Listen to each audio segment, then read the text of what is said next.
The real reason people struggle to finish digital products is something that doesn't get talked about honestly enough, especially in spaces where tools, tactics, and speed get all the attention.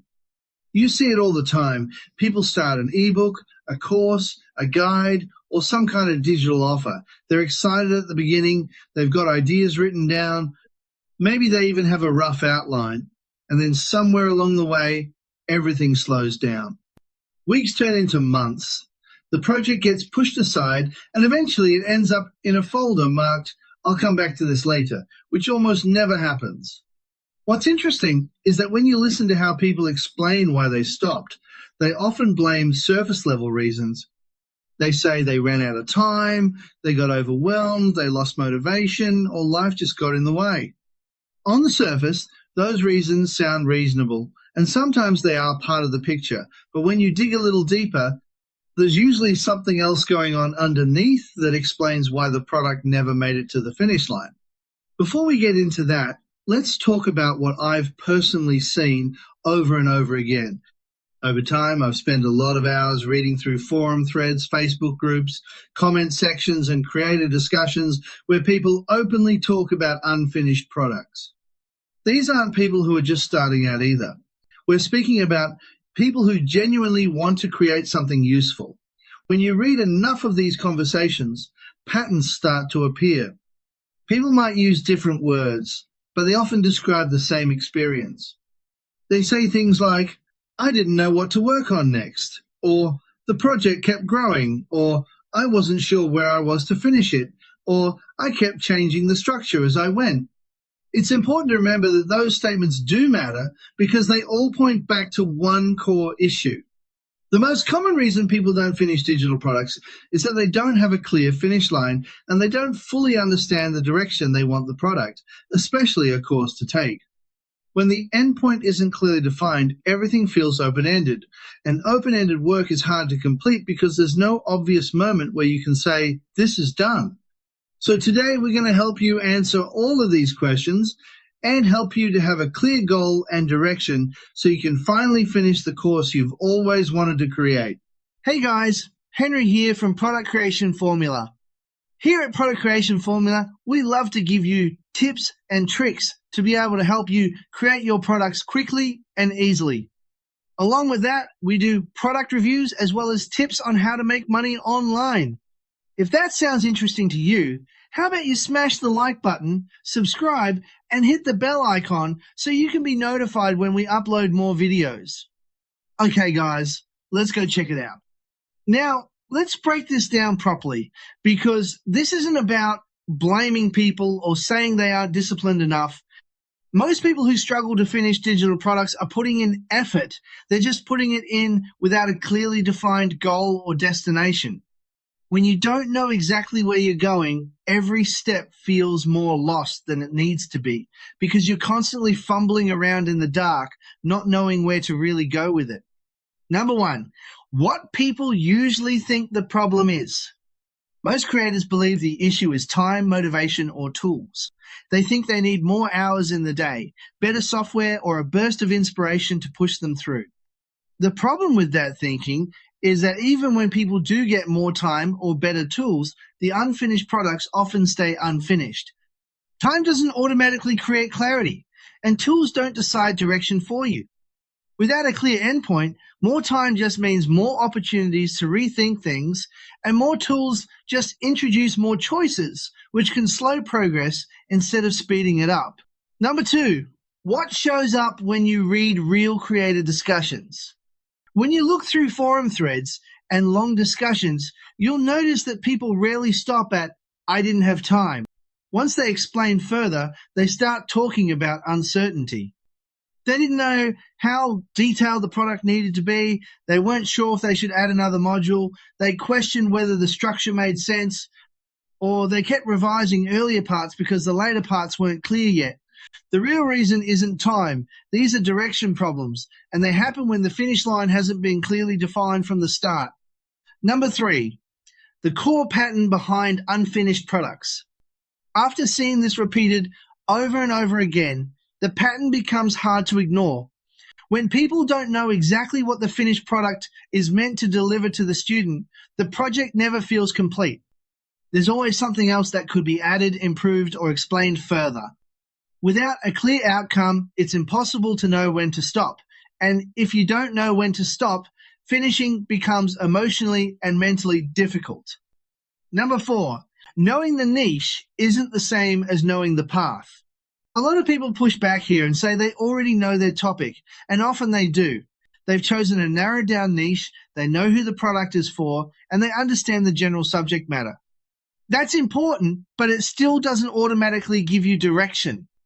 Knowing the niche tells you what the course is about, but it doesn't tell you what comes first, what comes next, and what the final result should look like for the student. Without that sequence, people get stuck deciding structure while they're creating, which slows everything down. Number 5, the question that changes everything. This is where things start to get practical. The most important question someone can ask before creating a course is very simple, but it needs to be answered clearly. What do I want my students to get out of this course? Don't answer this in a vague way, and it shouldn't be in a long paragraph, but in one clear sentence. What should someone be able to say they can now do, understand, or create after finishing the course? That one sentence becomes the finish line, and without it, the project will always feel unfinished. For example, if you're teaching about creating a lead magnet, you could write, by the end of this course, students will be able to create a simple email lead magnet and connect it to an automated follow-up sequence for a niche website. Number 6, why writing it down matters. Thinking about the outcome in your head isn't enough. It needs to be written down so it becomes something you can refer back to. When it's written, it becomes a filter. Every idea, module, and lesson can be checked against that sentence. If it supports the outcome, it stays. If it doesn't, it gets removed or saved for something else. This alone eliminates a huge amount of overwhelm because you stop trying to include everything you know and start focusing only on what matters for the result. Number 7, building the course around the outcome. Once that one sentence outcome is clear, the entire course is built to support it. You're no longer guessing what should be included.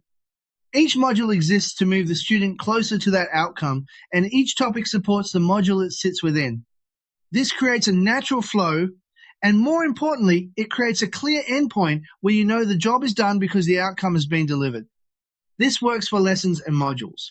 What I mean is, you can ask yourself, does this lesson help my student to achieve the final outcome? Now, if it doesn't, then don't include it. This helps you to keep your course moving forward and sticks to the point. Number 8, why mind mapping helps lock in direction. This is where a tool like Wise Mapping comes in. Wise Mapping is a free mind mapping tool that allows you to visually lay out the structure of your course before you start creating content.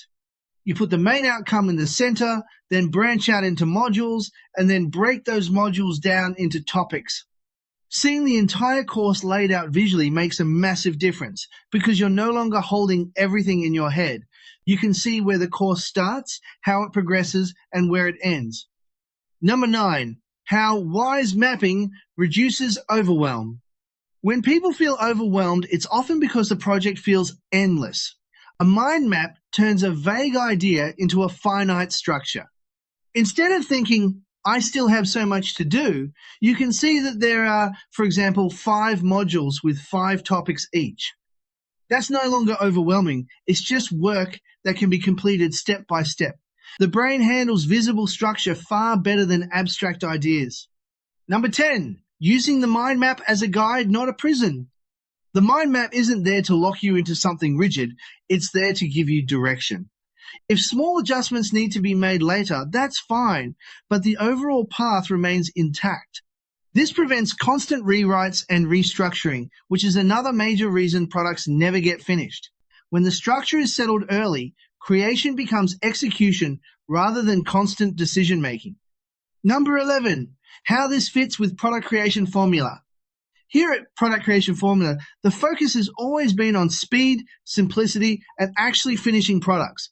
Finishing matters more than perfection because an unfinished product helps no one. This approach aligns perfectly with that philosophy. By defining the outcome first, writing it down, and using a simple tool like wise mapping to map the direction, you remove the biggest obstacles that stop people from completing what they start. Number 12, why tools should support structure, not replace it. Tools are useful, but they're meant to support a clear process, not replace thinking. When the outcome and structure are defined first, tools like AI presentation software or editing tools can genuinely speed things up. Without structure, tools often just amplify confusion. This is why people can have access to powerful software and still feel stuck, because the underlying direction was never locked in. Number 13, what finishing a digital product actually looks like. Finishing a digital product doesn't feel dramatic. It usually feels calm and certain. You reach a point where the outcome has been delivered, the modules are complete, and there's nothing essential left to add. That feeling only happens when the finish line was defined at the beginning. Without it, the project always feels like it's missing something, even when it's technically complete. Number 14, bringing it all together. When you look at unfinished products through this lens, everything starts to make sense. Overwhelm, tool switching, perfectionism, and loss of momentum are usually symptoms, not root causes. The root cause is almost always a missing finish line and unclear direction. Once those are defined, the rest becomes manageable. If you got some value out of this video, how about you smash the like button as well as subscribe and hit the bell icon so you can be notified when we upload more videos. Hey, while you're at it, why not share? And also leave a comment down below and let me know what outcome you want your students to get from your next course. Just so you know, on the left-hand side of the screen, you'll see a playlist of a series of videos that is a video course called Simple Product Creation. It's only 7 videos long, so it won't take you long to watch it. Plus, it's free. And if you look on the right side of the screen, you'll see an image of my head. Now, if you click on that, you'll be able to subscribe. Thank you so much for watching, and bye for now.